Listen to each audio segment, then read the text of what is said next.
I can just feel the excitement, and the weekend's getting better already because Fantasy League is coming back on the 11th of August, and today I've got my Game Week 1 team selection, and this year I'm seriously going to be going crazy on Fantasy League. I'm going to basically win and come first overall. So today, breaking down my team for Game Week 1. So starting off in goal, we've got Edison. Edison's Man City's #1 goalkeeper. He often starts, and City have got a really strong defensive record. Not quite as good as maybe Newcastle or Man United last year, but I think their team is so strong that they're going to have a really great season when it comes to clean sheets. And I should say, definitely leave a like, subscribe down below if you're going to be playing Fantasy League this year, because I'm going to post regular content on it. And if you've got any suggestions for my team, please do leave them down in the description below, comments below even, because often I get some very interesting suggestions, and sometimes they make my team better, and sometimes they make them worse. So no suggestions that make them worse.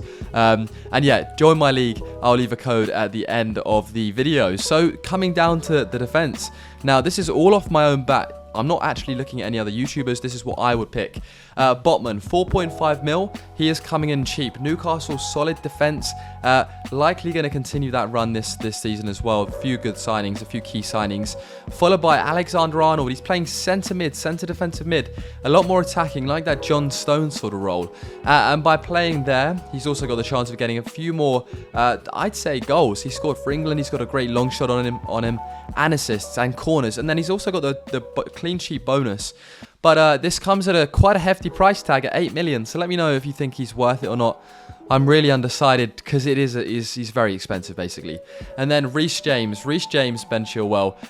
They are the dream team when it comes to fullbacks attacking. However, they both seem to be somewhat injury prone over the last few seasons, meaning they haven't quite hit the ground running with Fantasy League. But Reece James, every season I look, I go, he's an absolute baller.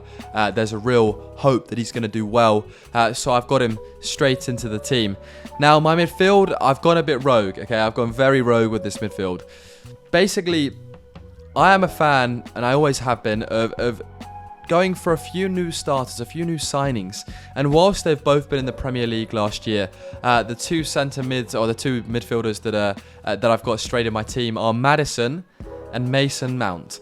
Now, okay, let me just start with Maddison. The reason why I've got Maddison is I feel like he was actually he's such a quality player, and he's super creative. And I feel like last year there was a lot of times when he put stuff on a plate for people sometimes, and got a lot of assists. And I feel like when you've got Harry Kane up there, he's going to get so many more assists. Obviously, Harry Kane is he rumoured to be going or whatnot, and that would probably impact whether I start Maddison or not. But for 7 million, given his creativity and given Harry Kane's finishing, I feel like it could be a very dangerous combo.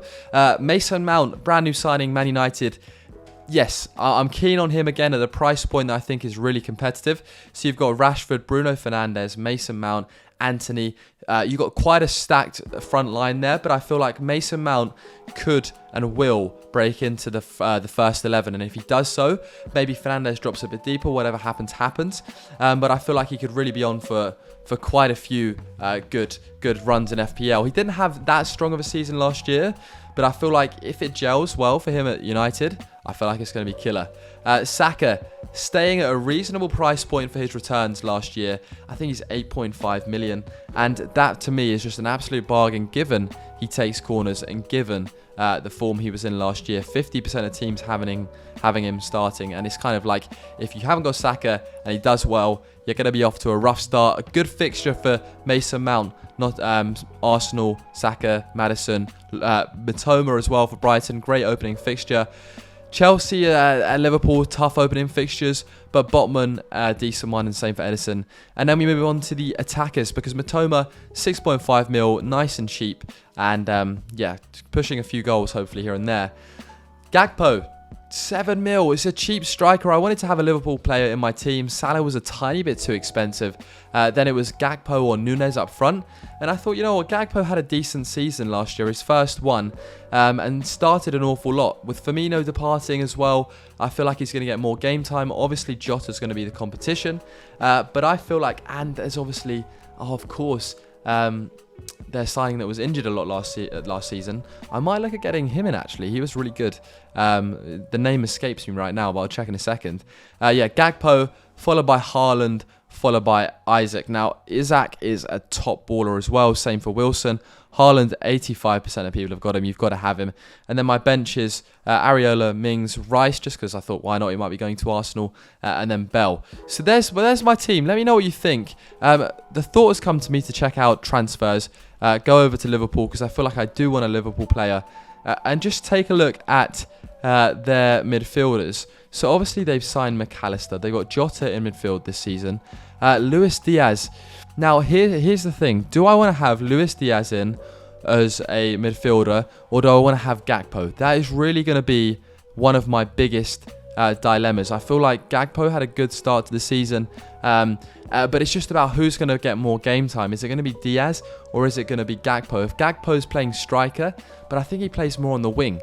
So you've got Salah guaranteed to start on the wing. You've got Jota, then you've got Gakpo, and then you've got Diaz. You've got 4 wingers, possibly even 5 if Darwin plays at the wing. Oh, they're the same price point as well. All right, I'm going to need your help, guys. Do I go for Gakpo or do I go for none other than Luis Diaz? I feel like Luis Diaz. I feel like I'm going to go Luis Diaz. So if I get rid of Rice, put in Luis Diaz, how much I've got in the bank? 5.5 million. If I go to forwards, who could I get as a nice reserve? 5.5 million forward. Vinicius and Ketia, that's not a bad shout. Game time worrying. Mope, Everton obviously staying up. Weghorst for Burnley. Wow, Weghorst has gone back. Yeah, let's just get him in for a bit then. Why not? Because Weghorst is likely to play. He obviously was at Man United last year, had some good experience now. And let's just make that transfer right there. So my team is setting up exactly like this with Weghorst on the bench. Save that team there. Luis Diaz, I'm a fan. I wouldn't mind another Man City player in midfield. Grealish has been somebody who I was very tempted by. I could get rid of Maddison, Mount or Matoma and get Grealish. But then it just comes down to game time as well. So yeah, let me also let you join my league if you'd like to. Challenge Student Vlogs, options, invite friends. There we have the code. I'll leave the auto link join in the description down below. P8SUXE. But thank you very much for watching today's video. Let me know what you think of my team selection. It's going to be a very interesting fantasy league season, and I'm very excited for it. So yeah, take care. See you soon.